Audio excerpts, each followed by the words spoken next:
Hey there, and welcome. I'm Charlotte Smith of 3cowmarketing.com. Also, I just started the brand new The Profitable Mindset Podcast.com, which you'll definitely want to tune into, especially if you're a new farmer. Go find me wherever podcasts are that you listen to them. I'm everywhere there. But I'm coming here with you today to share something with you about a question I get asked frequently, and it's from new farmers who are just starting. And this particular question comes from a couple who just bought 4 acres, and they're wondering what they should do on their farm in order to, their goal is they both work off farm jobs, and they want to replace one of those incomes as soon as possible and get one of them, home. Sorry, I'm fixing my screen over here. Get one of them home on the farm full time. And so on their 4 acres, they want to raise organic produce, fruit, berries, and egg chickens and chickens for meat, and also dairy goats. All right. So they're asking, what should we focus our energy on? Steps that will get us closer to that goal. And they also said, we just don't know where to start.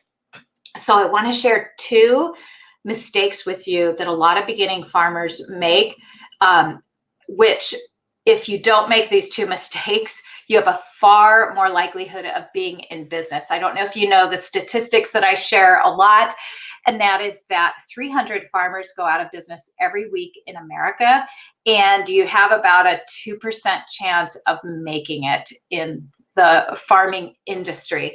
So as much as you can do to prepare, especially in those first 2 years, for long-term success, the better off you'll be. So my first comment to this couple that wrote in, and to any of you who are wondering, where should you focus, is I want you to pick just one item, one species of animal, or you're going to raise fruit, or you're going to be a flower farmer or vegetables, So pigs or chickens, but not both. Here's why. You have to get really good at raising that one crop, whatever it be, plant or animal. And not only that, but selling it and selling out and selling at a price that makes you a 35 to 50% profit margin before you can expand to the second product. Now, I know a lot of people look to some of the successful larger farms out there that are diversified farms, and they think that you can just start a diversified farm. Well, diversified farm is a wonderful goal to have out in the future, but you can't start there. It's very unsustainable. We all know a diversified farm is what's best for the land. It's going to help with, long-term sustainability of your land, but you can't start there or you'll be out of business fast because of this learning curve, both of raising the particular species of either plant or animal. If it's pigs, there's a big learning curve with raising pigs. And if you try to do pigs and chickens or pigs and chickens and beef at the same time, you are going to be scattered so thin, and you're going to make so many expensive mistakes that you'll be out of business fast. I work with thousands of farmers a year in my classes, and maybe 500 farmers a year in my paid classes, where we are working for months and months together. So I have lots of experience with brand new farmers. Those who choose one thing and focus on it until they get really good at that one thing and really good at making a profit on that one thing are the ones that are sustainable and successful and in business 2 years from now. And I want that to be you. So just choose one of those things. Now, the other thing you've got to do is have that one thing, but the pricing on it, a lot of people market by price at first. They try to build their profitable farm by attracting people because they're new to their great deal or their low price.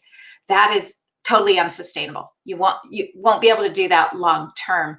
And when you do realize you have to increase your prices or you'll be out of business fast, and you do, you're going to lose all those people that you attracted because of your cheap price. That's why it's important to start small and make sure you've got a sustainable price. Then As soon as you are good at selling out of that product, whether it's pre-sales or you're sold out, you aren't going through the winter with 1,000 or 500 meat chickens in a freezer, but you're sold out at the price you want to be sold out at, and you have people clamoring for more, then you can go into your second species if you want, knowing you're going to still have a learning curve with that species too. But so many new farmers start with, let's just use chickens as an example, and then they don't have a huge enough demand for those chickens. So they decide to add the second species, thinking that adding the pigs or the vegetables or the flowers or whatever will bring customers for those chickens they're having a hard time selling. But that is not how it works. If you're not good at selling out at a high price that we need to charge as farmers on that first product, you won't be good at doing it on the second product either. So use that first product to really hone your marketing skills and your farming skills before you ever expand to a second product on your farm. So that's my advice to this couple and everyone is choose one thing you're going to raise. And it doesn't even really matter which one thing it is. I started with raw dairy. So I started with one milk cow. Now, years later, we have eggs and pastured poultry too. But on my own farm, I made sure that I was really good at selling out of my milk at a sustainable price on that one milk cow before I ever expanded and got the second milk cow. The other mistake that I want you to focus on not making, the other thing I want you to focus on is doing that one species of plant or animal and not expanding that too quickly either. So what'll happen is someone will buy their 4 acres and they have their off-farm jobs and they raise 50 chickens. And it's really easy to sell those first 50 chickens because you're going to put 10 in your freezer and then you have friends and family that snap up the other 50 and you think it's so easy and they sold so fast that there's such a demand for them that then you get 500 chickens or even 200 chickens. And what happens is you end up with 100 chickens in the freezer over the winter because you tried to scale up way too quickly. You have to scale much slower. In the farming world, it's easy to sell to our friends and family. I call that the low-hanging fruit. So you've got that low-hanging fruit and it deceives you into thinking that everyone will buy all your products out. Everyone wants them. There's huge demand for them because you just tapped into that low-hanging fruit.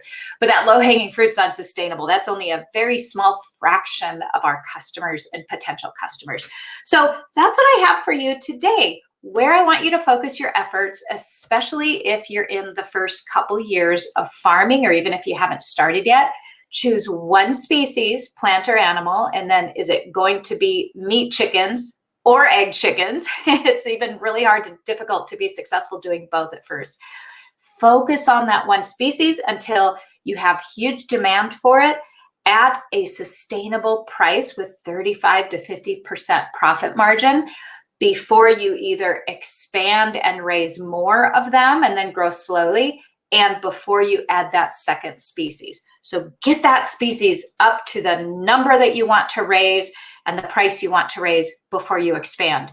You will be so much more sustainable that way. Not only that, you will build a loyal customer base because you won't be jumping around on pricing and offerings and all that. And you will build your confidence. You will be more confident at the end of 6 months or a year if you do that and you really get sold out on their one species at a high price. And confidence is a huge part of what we do. Without that confidence, it shines through that we don't have that confidence and it turns people off and you won't build your loyal customer base.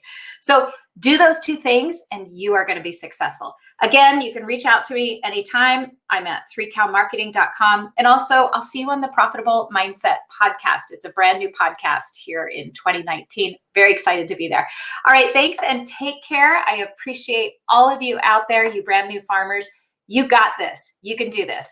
There's It's totally, completely possible to build that profitable farm, and totally I can help. So I'll see you around. Bye-bye.